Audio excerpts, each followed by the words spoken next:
Iya, kalau kemarin Pak Gubernur Anies kan menjadikan Jakarta sebagai kota kolaborasi, ya. Ya. Ini artinya ada satu kerjasama dengan seluruh pihak kan, ya, sehingga semua ada bekerja, semua kerjasama, ya, untuk membangun Jakarta. Saya kira itu sudah bagus. Nah, mungkin kalau ada penjabat gubernur yang baru dia mau punya tagline lain, ya silakan saja. Ini bukan soal pro dan kontra sesungguhnya, tapi soal mandat demokrasi. Nah, harusnya cara atau paradigma berpikir ini itu dituangkan dalam aturan. Seorang penjabat kepala daerah yang tidak dipilih, ya kan, harusnya hanya menjaga, ya kan, tidak merombak. Pemilihan pejabat gubernur itu adalah hak prerogatif presiden. Saya mempersilahkan pada orang-orang yang selama ini berkerumun di sekeliling Anies Baswedan untuk siap-siap gemetar, kemeriang, panas dingin. Lihat saja. Saya tahu betul rekam jejak, cara bekerja, kapasitas, kemampuan, saya tahu semuanya.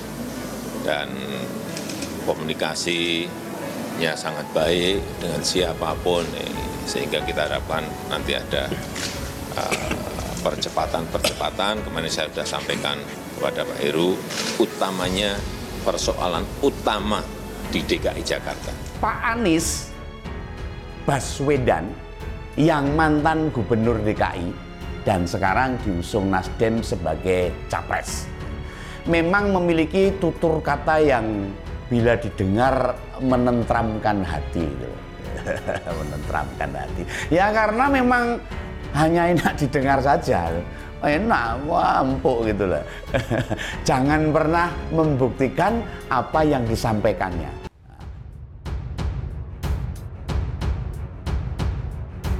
Slogan Jakarta era Anies diganti Heru. Tim Plus Jakarta, kami bagian dari Pemprov. Lead Tim Kolaborasi Plus Jakarta, William Reynolds, buka suara terkait pergantian slogan baru Jakarta oleh pejabat Gubernur DKI Jakarta Heru Budi Hartono menjadi sukses Jakarta untuk Indonesia. Diketahui, era Anies Baswedan branding Plus Jakarta dan slogan Jakarta Kota Kolaborasi. Kendati slogan bakal berubah, William memastikan sejauh ini pihaknya masih terus mengaktifkan Plus Jakarta sebagai city branding Kota Jakarta. William menjelaskan timnya bertugas sebagai tenaga ahli pemerintah provinsi dan berada di bawah dua entitas, yaitu Biro Kerjasama Daerah dan Dinas Komunikasi Informatika dan Statistik DKI Jakarta melalui Badan Layanan Umum Daerah Smart City.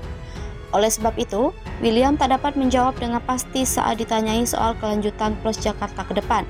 Dia mengaku akan menunggu arahan dari pihak terkait akan hal tersebut. William menyampaikan bahwa selama ini tim kolaborasi Plus Jakarta mempunyai 3 tugas utama, yaitu menggaungkan, memperkenalkan, dan merayakan identitas kota Jakarta yang juga selaras dengan Peraturan Gubernur Nomor 58 Tahun 2020 tentang penjemahan kota Jakarta. Oleh karena itu, William menyatakan selama belum ada arahan yang pasti, pihaknya akan menjalankan pekerjaan seperti biasa. Lebih lanjut, William mengatakan pihaknya sempat bertanya perihal pergantian nama slogan kepada Diskominfotik DKI Jakarta. Namun dia dan tim memilih untuk menunggu dan akan mengikuti keputusan yang ada. Sebelumnya, beredar kabar branding Plus Jakarta dengan slogan Jakarta Kota Kolaborasi diubah menjadi Sukses Jakarta untuk Indonesia. Bahkan slogan baru tersebut mulai digunakan di unggahan Instagram Dinas Lingkungan Hidup DKI Jakarta @DinasLHDKI. Tidak hanya itu, pejabat Gubernur DKI Jakarta Heru Budi Hartono juga kerap menggunakan tagar Sukses Jakarta untuk Indonesia. Menanggapi hal tersebut, pelaksana tugas Kepala Dinas Komunikasi, Informatika, dan Statistik DKI Jakarta Raides Arianto menegaskan, belum ada penjenamaan yang dilakukan, pasalnya belum ada regulasi tetap terkait penjenamaan itu. Terkait hal itu, Raides mengatakan akan berkoordinasi dengan asisten pemerintahan DKI dan Biro Hukum soal branding logo dan slogan baru Jakarta. Dia mengatakan harus ada kepastian agar tak timbul salah kaprah. Lebih lanjut, Raides menjelaskan bahwa slogan Sukses Jakarta untuk Indonesia merupakan dukungan sambut perpindahan ibu kota negara Nusantara ke Kalimantan Timur. Dibangun Anies Baswedan jadi ruang publik. Tebet Eco Park kini dikelilingi pagar. Tebet Eco Park di Jakarta Selatan ditutupi pagar yang mengelilingi area taman tersebut. Pagar yang dibangun sebagian sudah berdiri kokoh, namun di sekelilingnya masih ditutupi dengan seng-seng proyek. Pantauan Tempo di lokasi taman, sejumlah spanduk pemberitahuan pembangunan pagar tersebut dipasang di area Taman Selatan. Sebagian taman sudah dipasangi pagar, namun pagar tersebut belum mengelilingi seluruh kawasan taman.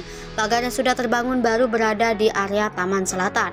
Sejumlah petugas dinas perhubungan pun terlihat berada di depan pintu masuk utama taman tersebut. Walaupun pagar sudah berdiri di sebagian sisi taman, akan tetapi seng-seng proyek yang berjajar masih belum dibuka.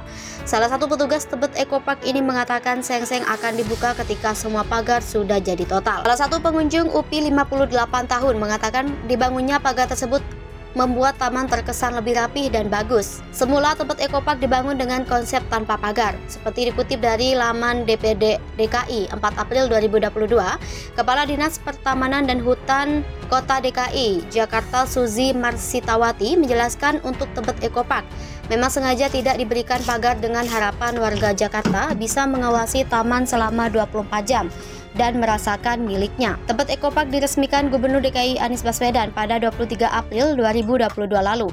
Taman ini merupakan revitalisasi dari Taman Tebet. Nama Eco Park dihadirkan untuk memunculkan keindahan alami melalui pemulihan ekosistem dan ruang terbuka hijau dan biru dengan fasilitas taman yang bisa mengakomodasi aktivitas warga. Tebet Eco Park menurut Anies lebih dari sekedar membangun tempat interaksi. Kepala Dinas Pertamanan dan Hutan Kota Provinsi DKI Jakarta, Suzy Marsitawati, mengatakan Tebet Eco Park menjadi mode ideal pembangunan taman di ibu kota. Seiring pertumbuhan kota yang pesat, kehadiran taman semakin dibutuhkan oleh warga sebagai tempat interaksi antar warga atau warga dengan alam. Konsep Eco Park Tebet Eco Park. Konsep Eco Park di taman ini terlihat dalam pengaplikasian vegetasi dan tanggul alami serta teknik soil bioengineering dan saluran air yang ada di dalam taman. Selain membantu meningkatkan kapasitas tampungan air hujan, pendekatan yang dilakukan pada Tebet Eco Park menyelaraskan saluran air dan taman yang dilaluinya sebagai satu kesatuan ekosistem alami. Rindu akan ruang terbuka hijau membuat minat warga berkunjung ke Tebet Eco Park membeludak. Akibatnya terjadi kesemrawutan baik dari dalam taman maupun di luar taman di lingkungan sekitar Tebet Eco Park. Tebet Eco Park sempat ditutup sementara. Tingginya tingkat kunjungan warga memunculkan parkir liar dan pedagang dadakan berjualan di luar lingkungan taman. Kondisi ini memunculkan protes warga sekitar. Akhirnya Tebet Eco Park ditutup untuk sementara waktu pada Juni 2022. Tebet Eco Park kembali dibuka pada 15 Agustus 2022. Sistem kunjungan pun dilakukan secara online. Hanya yang sudah daftar online saja yang bisa masuk ke taman tersebut. Untuk diketahui kapasitas kunjungan Tebet Eco Park maksimal 10.000 orang.